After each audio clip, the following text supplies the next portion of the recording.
Hey everyone, today we are going to talk about YAML, which stands for yet another markup language.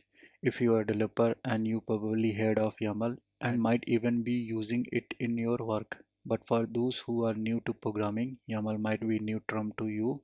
In this video, we will go over what YAML is, why it is used, and how to get started using it. So YAML is a data serialization language that is used for configuration files. It is a human-friendly format that easy to read and write, which make it great choice for the configuration. YAML use the indentations and simple syntax to define the data structures like list and dictionaries, unlike XML and JSON.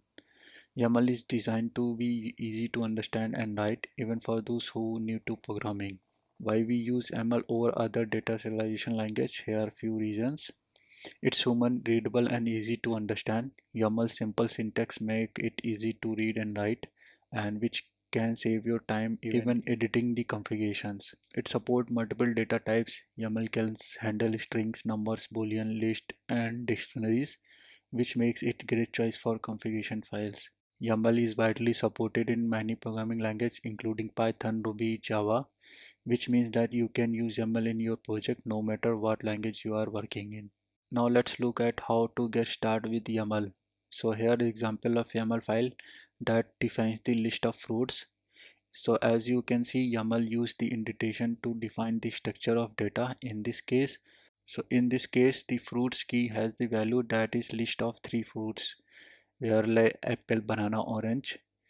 You can also use YAML to define dictionaries like this. In this YAML files defines the dictionary with 3 keys: name, age, and job.